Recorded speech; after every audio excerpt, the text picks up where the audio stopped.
I'm Sam, I'm 51 and this is my sister. Hi, I'm Louisa and I'm 49. So every woman will experience a menopause. Some women will experience natural menopause roughly around the age of 51, although some do go into menopause earlier, either naturally or a result of medical issues such as a hysterectomy or a cancer treatment. If a woman goes into the menopause before the age of 45, this is classed as early menopause or premature menopause, although it only affects a small percentage of women if they're under the age of 40. Perimenopause most often starts between the age of 40 to 44. This is a stage when you may notice a change in your normal period pattern. They may become less regular or unusually light or heavy. This is due to your ovaries gradually stopping working and changes in hormone levels as they stop producing as much estrogen. Yeah, when your period stops for 12 consecutive months, you are classed as postmenopausal. There's many symptoms that can signal that you may be going into your menopause. Some symptoms are more common than others, but can affect up to 85% of women. Yeah, although they vary in severity from one woman to the next, some unfortunately find that they're so severe and distressing they can have a huge impact on their quality of life, affecting work and relationships. The most common symptoms are hot flushes, night sweats, memory issues, insomnia, palpitations, joint pain. Weight gain is common, low mood and anxiety, loss of sex drive, vaginal dryness, fatigue, migraines and mood swings.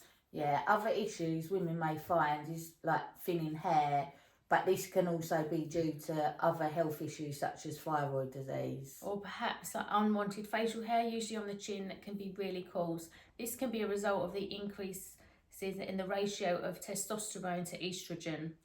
Changes in production also decrease by the reducing levels of estrogen, and consequently your skin may become drier, itchy, thinner, and you definitely have less elasticity. Also, you can find your nails become more brittle and your hair drier. We have digestive issues, food sensitivities, and bloating. Yeah, so like literally, I mean, that's really common symptoms, but a lot of women do say about other symptoms as well. So. Yeah, there is other symptoms. Because like where you're not on HRT, no, yet you've got quite a few symptoms now, but your GP is like I do. reluctant. So I've been to my GP twice now. Both times I've been offered antidepressants, even though I've never said I'm depressed or anxious. So finally, I said I could have a scan, what I thought was just of my lady areas, but it turned out to be kidneys, liver, etc. So I was happy to do that, have a little overall. And then also blood tests, what I'm waiting to have done, and that's to do your hormone levels. But obviously there is new research saying by my symptoms alone, I should be putting it in my age, but my doctor is not having that. So I get hot flushes sometimes, night sweats before a period, but I've not had a period for a couple of months now. Memory issues, yeah. I feel like I've got Alzheimer's sometimes. Sometimes joint pain in my hips mainly. And then, yeah, I do get the odd hair on my chin. So I've always got some tweezers just in case. And yeah, so what I do, because I'm getting all this stuff and I'm not getting HRT, so I'm sort of self-medicating myself with more acidic stuff. So I like take evening primrose oil, magnesium, glycosamine, and just general things what would help them symptoms for like joint pains and that if you weren't in a menopause. So that's what I'm doing at the moment. I'm waiting for my blood test and then seeing what my doctor says then. And then if I'm not getting to get what I want, then I'm going to have to look at other options. Yeah, so your experience is quite different to mine. So I was about 4 years ago really struggling with sleep, maybe getting like 3 hours a night, also getting night sweats and hot flushes. just feeling a little bit kind of flat and unmotivated about life for no reason, because I had nothing negative going on, so I couldn't understand it. So I called the GP.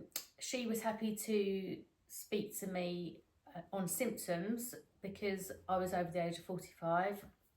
So with all the symptoms that I told her, she said that I was a good candidate to go on HRT. She asked if I'd tried like the natural routes, which I said no, and I didn't really want to explore that. My mum's on HRT. Her experience on it has been really positive, so I did think that was what I wanted to do. And she had tried the Hasidic way before, but it didn't work for her. Other people it works for, but not for her. Yeah, so I just thought, well, I'm really desperate. It was the sleeping part, because it was affecting every aspect of my life, working. I couldn't do any exercise because I just was too tired.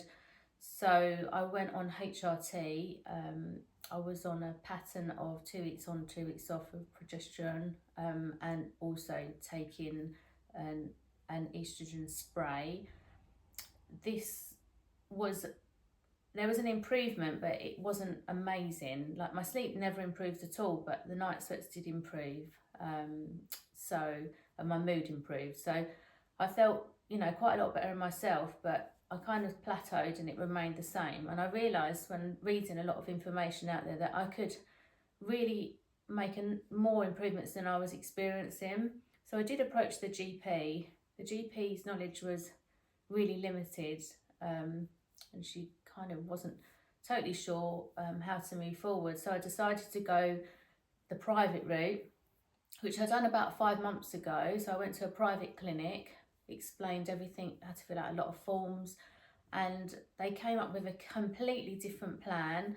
I was changed to no gap in my progesterone tablet. I was, even though I have periods, it was where I just was continued on it, so I don't have periods at all anymore, but I didn't have that fluctuation in my hormone levels. I've also got a gel now, and I've been put on testosterone, which is the biggest change.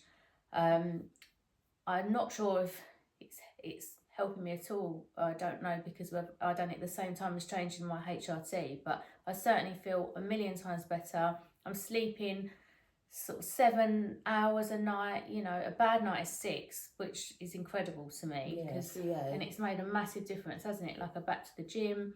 I just feel more energized. So there is help out there, and it's just getting the right help, isn't it? And like, you're on your journey of it, which is really good. Now we're doing the videos because you can sort of like let everyone know where you are with it. I don't have any issues with sleeping whatsoever. No, I still do a solid 8 hours every night, but that's not something that's affected me. But obviously everyone's different.